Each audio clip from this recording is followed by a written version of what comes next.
میں نے اللہ کو ڈھونڈنا چاہا تو اس نے اپنا تعارف کروایا، اللہ لا الہ الا هو الحی القیوم، میں وہ ہوں جو موت سے پاک ہوں، میں وہ ہوں جو زمین و آسمان کا مالک ہوں۔ میں نے تمہیں آنکھوں کا نور دیا، زبان دی، جسم میں طاقت دی، عقل کو سمجھنے کے اوصاف دیے، اس اللہ کو سمجھ کے چلو جس نے قرآن اتارا، دھرتی کو بچھایا، آسمان اٹھایا۔ آسمان کی چھت میرے رب کے قبضے میں ہے، زمین اس کے قبضے میں ہے۔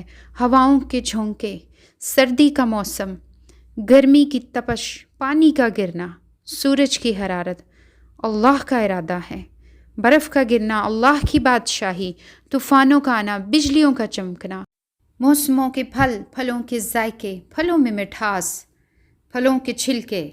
ایک انار ہی میرے رب کی قدرت کا شاہکار ہے۔ دانہ دانہ ذرا جوڑ کے تو دکھائیں، پھر اسے پردوں میں لپیٹ کر دکھائیں، پھر اس کی پیکنگ کر کے دکھائیں، پھر اس میں ذائقے بھر کے دکھائیں۔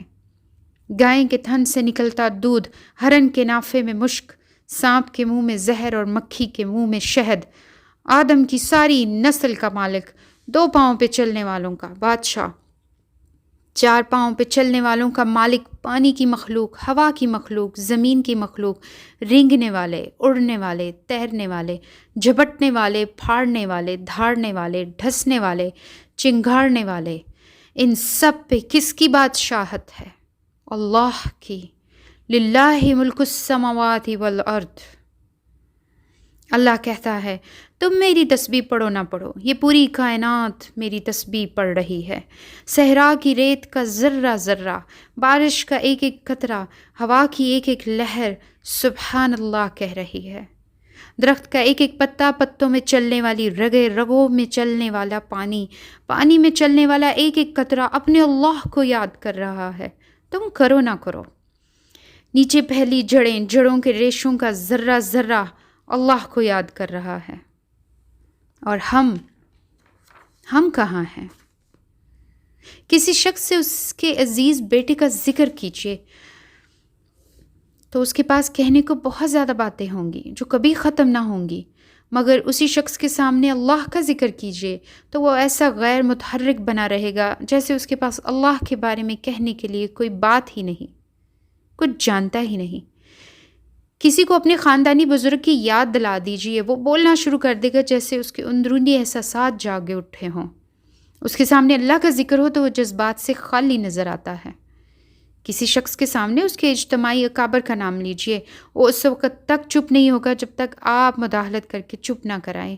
مگر اللہ کے نام پر کوئی جوش پیدا کیوں نہیں ہوتا؟ کسی کے سامنے اس کے قومی ہیرو کا تذکرہ کر دیجیے، وہ چپ نہیں ہوگا۔ مگر اللہ کا ذکر کیوں نہیں؟ وہ لوگ جن کے پاس انسانوں کی تعریف کے لیے الفاظ ہوں لیکن اللہ کی تعریف کے لیے الفاظ نہ ہوں، انسانوں کے بارے میں معلومات کا خزانہ بنے ہوئے ہوں اور اللہ کے بارے میں کوئی معلومات نہ ہو۔ کیا سینوں میں ایمان کے سوتے خشک ہو گئے ہیں؟ کیا لوگوں نے خدا کی عظمت کو محسوس نہیں کیا جسے وہ لوگوں میں بیان کر سکے؟ کیا اللہ کے کمالات کا کوئی مشاہدہ نہیں ہوا؟ انہیں صرف مخلوق کی خبر ہے، خالق کا کوئی پتہ نہیں۔ کبھی سوچا ہے آپ کدھر کھڑے ہیں؟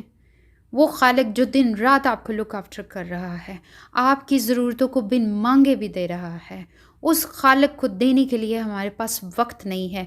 کتنی کمی ہو گئی ہے ہمارے پاس وقت کی، ہر چیز کی ہم بے تحاشا تعریف کرتے ہیں لیکن اپنے رب کی تعریف کرتے وقت ہماری زبان خشک ہو جاتی ہے۔